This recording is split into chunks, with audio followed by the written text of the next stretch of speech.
This is the Read to Lead podcast, episode 358.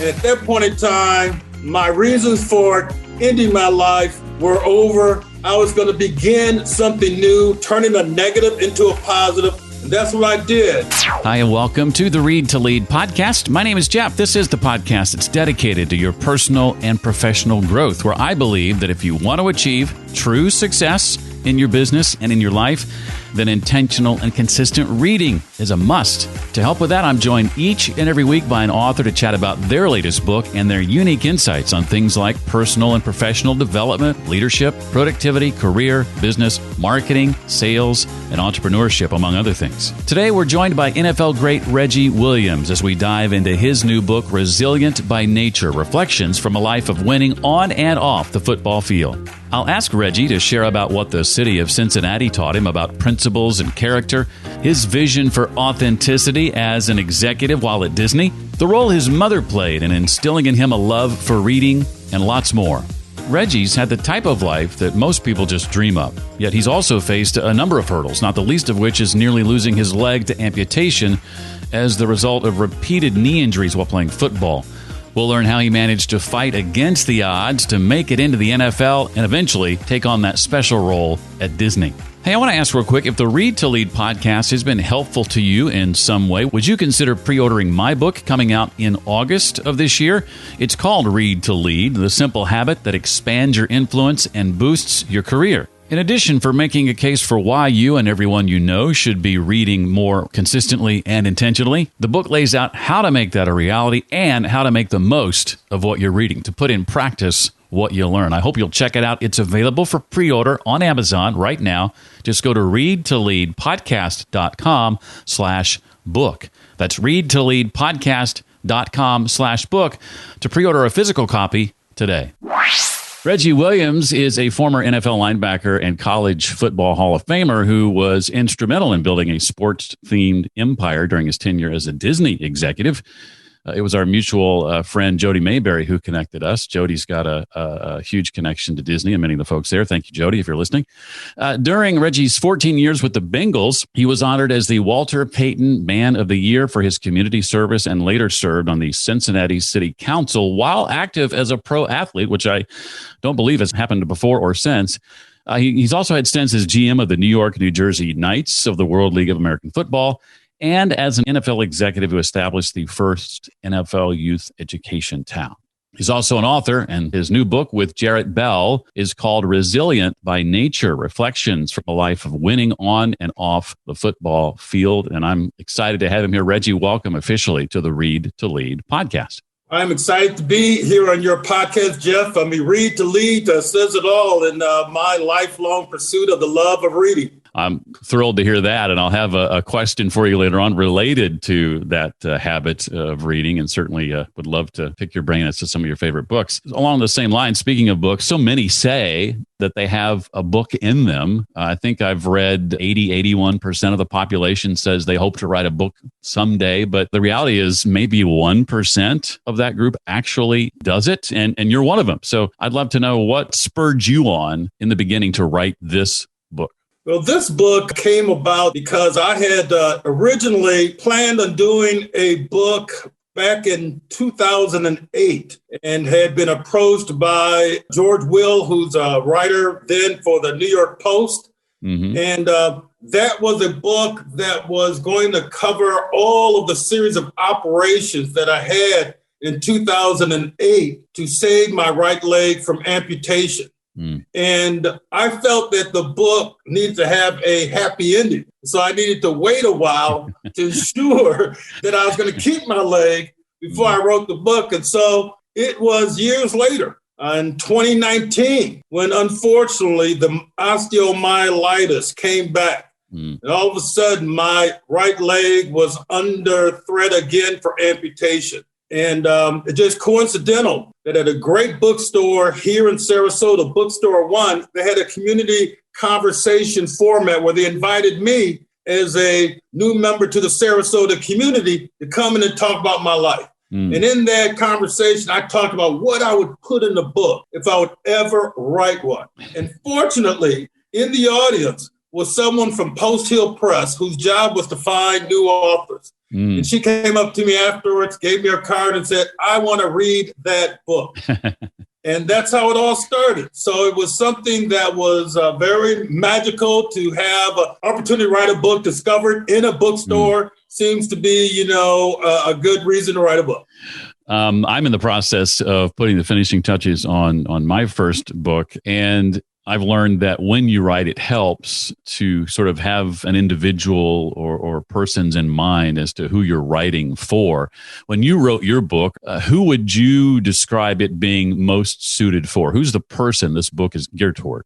I would love for young African-American men and women to read this book. I was born in 1954, the year of the Brown versus Board of Education decision, would basically rule that separate schools were unconstitutional. And so I've always lived my life with the knowledge that through education, I could accomplish anything. And that's really what this book goes into. And yet it's the sports that I'll be remembered by, but it's the sports experiences which are the uniting factors for individuals to read the book. So if you're fans of Cincinnati Bengal football or NFL football, you'll want to read this book. If you're an Ivy Leaguer, especially from Dartmouth College, you will want to read this book. If you're from hard scrappled community like I am from Flint, Michigan, you're going to want to read this book.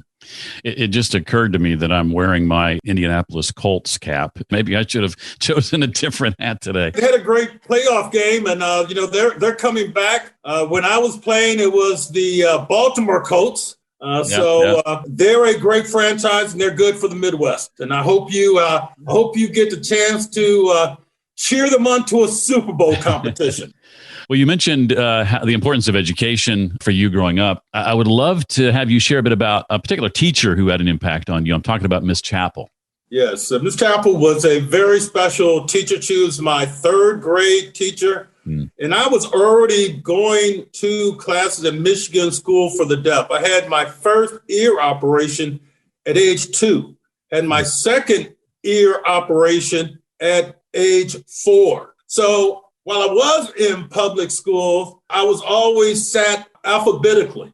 So my last name being Williams, I was always at the back of the class. She was the kind of teacher that would roam the classroom as she gave her lectures. And she would notice when she get to the back of the class, and all of a sudden I'd perk up and I'd respond. And then when she get to the front of the class, all of a sudden, I'm not listening to her. I'm looking around. So she put me in the front of the class so I could be closer to her, so I could hear everything that she said. And that made a dramatic difference in my academics, because then all the teachers did that. And I went from being a BC student to a straight A student, and managed to then get the confidence as I went to high school that, hey, I can continue on this academic plan and I'll earn a full ride scholarship to Michigan. That was my dream. I wanted to go and be a Michigan Wolverine. I didn't think I was that good of a football player that I'd be an All-American in Michigan, but all I wanted to do was run out in the big house. I just wanted the 100,000 people and just see what that felt like. But unfortunately, as a senior in high school, Bo Schimbecker said I wasn't good enough to be a Wolverine. And that, fortunately, is how I ended up at Dartmouth College. Yeah, I want to talk about some of your time there at Dartmouth. There was a point you were playing football and wrestling, I think, simultaneously or concurrently. And there were, in other ways, maybe grade-wise and some other things going on where you just felt like you weren't measuring up. What were some of the options you considered as you pondered, I don't think I'm measuring up to the level that I should be or want to be? Well, my freshman fall was my first football season. And on day one, I had great success on the football field and was captain of the team and ultimately became the most valuable player of that freshman team. The next quarter was winter term at Dartmouth College, which is in Hanover, New Hampshire. And so I had wrestled successfully in high school, going to the state heavyweight competition, lost in the first round, but I still was competitive. And I went out for the Dartmouth wrestling team. My first match, I won. I pinned the guy. And as I continued to wrestle, I got sick. It's so cold up there. When you're wrestling, you're in the heat inside. You've got to walk across campus in the cold. I got sick. There was one night where I was very sick. I couldn't sleep. I'm looking out my window, and I'm seeing all of the other dormitories with all their lights off. It's like everyone else is sleeping but me. What a competitive disadvantage I'm at. I got so depressed because I knew I had to quit the wrestling team in order to put more time into the academics. And at that time, I really thought for the first time in my life that, I'm just going to give it up. And I looked out my window to jump, but I was only on the second floor. And the snow was all the way halfway up to my window. So jumping out my window was not going to work. And so that's when I said, I'm going to go jump off the bridge that spans Vermont and New Hampshire over the Connecticut River. And I started running. And as I'm running, you start going downhill. And I'm flying, just flying like I've never been running before. And as I start getting to the bridge, I said, well, man, this feels too good. I'll jump on the way back. And I ran over the bridge, touched the Norwich City sign, and started running back. And at that point in time, my reasons for ending my life were over. I was going to begin something new, turning a negative into a positive. I was going to run every night at the same time. And that's what I did. Every time I was on campus when I wasn't playing a sport as my secret weapon, I was always in better shape than anyone I competed against. And then a couple years later, I went out for wrestling again after establishing a very solid academic study schedule because I used at nighttime when it was quieter to study. Took all my classes in the afternoon. But I was able to come back and wrestle one final time. And that season, I became the Ivy League heavyweight wrestling champion, pinning the defending champion at Yale in front of Carm Koza, the head coach of Yale, and all the players. So that was a memorable, positive, but it all stemmed from one of the most negative and darkest moments of my academic life at Dartmouth. Yeah, you became a bit of a legend at Yale in the process, I think, too. You mentioned making an impact on the football field right away in college. At what point in your career did you feel like you might have a legitimate shot at being drafted into the NFL, and especially in light of the fact that, in high school, I think you said, or maybe early college, Bo Schembechler said you weren't good enough? I obviously got a chip on my shoulder from Bo Schembechler. But even then, I didn't imagine that all of a sudden I'd become a NFL prospect. And it really wasn't until after the success that I enjoyed my sophomore year when I came off the bench after our team was 0-3 and got a chance to start. And all of a sudden, we just turned the fortunes around and we won all the rest of our games and became the Ivy League champions for the 5th straight year. And all of a sudden, as a sophomore, I was elected to the All-Ivy team. And Ivy League football was pretty good there. They had Calvin Hill. There were a lot of competitive Ivy League players at that particular point in time. And so the fact that other players from the Ivy League were excelling in the NFL like Calvin Hill, I felt like maybe there's an opportunity. But even then, I really didn't think that it was anything more than pursuing a childhood dream. I really wasn't putting my future fortunes into football. I was at Dartmouth College to continue to get a great education. And you got some interest from the CFL. In fact, if I recall correctly, the amount of money they were offering you when the draft came along was quite a bit more than you were going to get paid in the NFL, but you turned all that down because your dream was NFL, NFL, NFL all the way. My dream was NFL, NFL, NFL all the way. My childhood hero was Jim Brown, and he became my hero because he was my father's hero. And I remember every time the Cleveland Browns would be playing a game, my father's going to be watching it, and I'd watch the game with my father. And so it was something special to sort of follow in those footsteps. I never had that same kind of hero worship with any player in the CFL. And even though I was drafted in the first round by Toronto, and even though I went to a visit to Toronto, and it was an exciting season, I was picked up in a Rolls Royce by Anthony Davis, and I said, this could be big time. My dream was to play in the NFL where my parents could watch me play. And so that ultimately led me to waiting for the NFL draft. And even though I was drafted in the third round of the NFL and offered less than half of what I was offered by the Toronto Argonauts, I knew my heart was in playing in the NFL, proving that I could compete at the highest level. Well, as I read your book, the level of dedication to the sport is just mind-blowing. You know, we learned earlier in this conversation that you got an early start when it came to medical procedures. Over the course of your 14-year NFL career, how many surgeries did you have? You know, that number vacillates between actual surgeries where you're under anesthesia. And for those, I've had 24.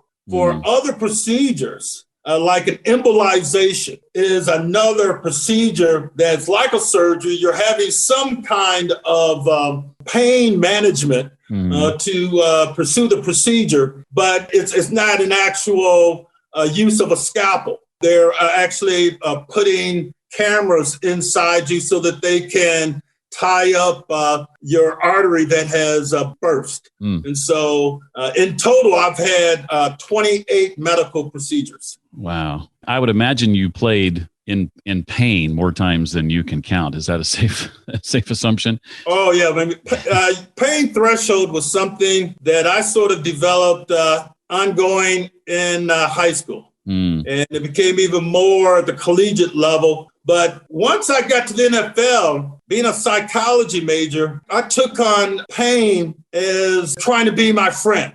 Okay, rather than make pain your enemy, I'm going to make friends with pain.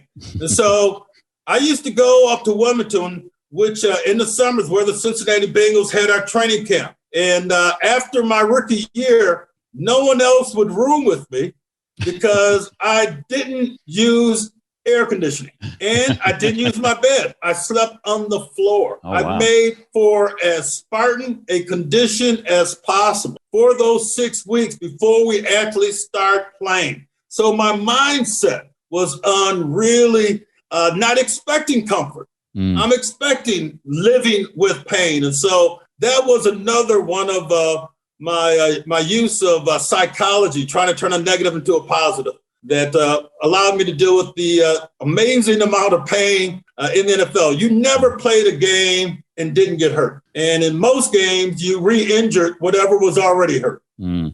What did you learn from the city of Cincinnati about things like principles and character after specifically that Super Bowl 16 loss? Yeah, the Super Bowl 16 loss, the next day when we were just coming back, obviously feeling very disappointed about losing that game to the San Francisco 49ers. When we drove back from the airport to go to Spinney Field, which was, our headquarters, all the cars that we passed, tens of thousands of cars just stopped, and the people would get out of the cars and wave at us. Wave at us as our bus traveled to Cincinnati. And then we decided to go to Fountain Square. And there had gathered thousands and thousands and thousands of additional fans. As far as you could see, as far as eye in every single direction, there were fans out there in this cold.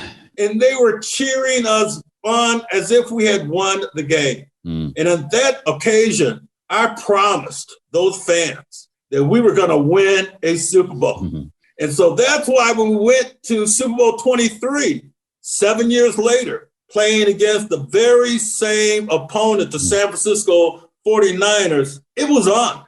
We had to win. And at that time, because of my involvement in the interim and really dedicating myself to the kids of Cincinnati and the fans of Cincinnati that, supported us. I got so involved in so many different community projects that by the time we went to the next Super Bowl, I'm now a Cincinnati city councilman. And so it was a very memorable 1988. Wow.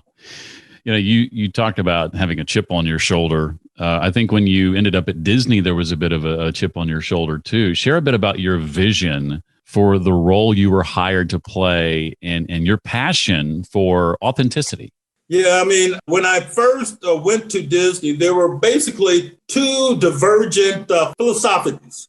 And one was authentic sports, which is what I was promoting. And then there was a marketing business that would use the characters as proponents of sports. So all of a sudden, you'd have Coach Mickey or Coach Goofy, and you promote that, sports are just really fun, but people who really play it, it's serious. Right. They want to play in the best facilities.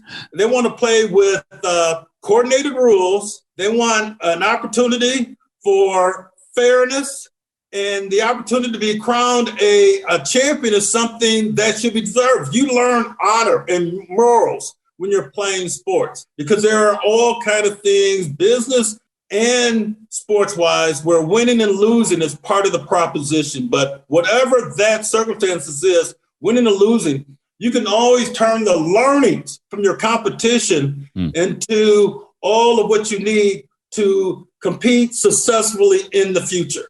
But you have to learn and deal with the reality today. Success doesn't happen without failure along the way, Correct. Right? Well, I want to move to some non-book related questions in the few minutes we have left. Reggie, give us a bit of insight into your history with reading and the impact that books have had on your life, and maybe share how the habit of reading with intention and consistently has played a role in your success, if it indeed has. Oh, it definitely has. I would say the earliest that I thought about writing a book was when I was in elementary school. In those days, my mom used to drop us off to the Flint Public Library every Saturday. And I'd spend at least 8 hours every Saturday reading books. And I would explore the library. I'd walk up different aisles that have different subject matters, and I'd learn about different things. And over a period of time, I sort of said, man, one day, I hope to see my book in my library. And I remember one time coming out when my mom had picked me up and tell her, Mom, I'm going to write a book one day. And she looked at me and said, yes, I know you are, son. She was a supportive mom, but it was because she read. That encouraged all of the boys, there were 3 boys, to read. Because I was also born hearing impaired, because of reading, you didn't have to hear the sounds. You could learn on the same level as anyone else. So it became a value-added part of my routine. That's fascinating. What might be a book or two over the course of your career that you've read that you would say has had an impact on you? Is there one or two that stick out? Almost every book by Muhammad Ali. He's one of my heroes. I had a chance to meet him. He was instrumental in convincing me to play in the NFL, who basically said, son, pursue your dreams. Every disappointment is an opportunity for you to get better. So I love reading about every single aspect of Muhammad Ali's life. Well, finally, Reggie, as you look ahead to this year, what's ahead for you and your team that you're excited about and able to share? Well, I'm pleased to share that I've been invited to give a TEDx College Park talk. Wow. It will be March 19th. I'm in the process of writing the speech right now. The whole theme of this TED talk is inequality. And basically, how do the haves provide more to the have-nots? And my subject matter will be about sports. And my belief that sports is one of the opportunities to level the playing field, to create more opportunity and equity in the future for more kids. I love it. I can't wait to see them post that talk online eventually so I can watch that.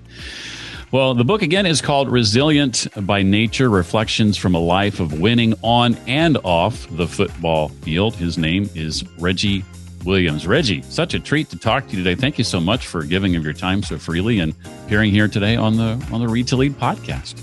Well, thanks for inviting me. I really am a big fan of you and continued success. It can only make the future better, learning more about the interesting opportunities in this universe. We all have to be forward-thinking, but be guided by the lessons that history does provide. If you'd like to learn more about Reggie's book, connect with him online, or dig into those resources we talked about, you can find all of that at the show notes page I've created on my website just for this episode. That's at readtoleadpodcast.com/358 for episode 358. Would you consider pre-ordering my book on Amazon? Go to readtoleadpodcast.com/book or simply go to amazon.com and search Read to Lead. I would very much appreciate your pre-ordering the book now. And thanks in advance. Next week, we'll be hearing from Mitzi Perdue, whose family founded the Sheraton Hotel chain and whose late husband founded the Perdue Chicken Company.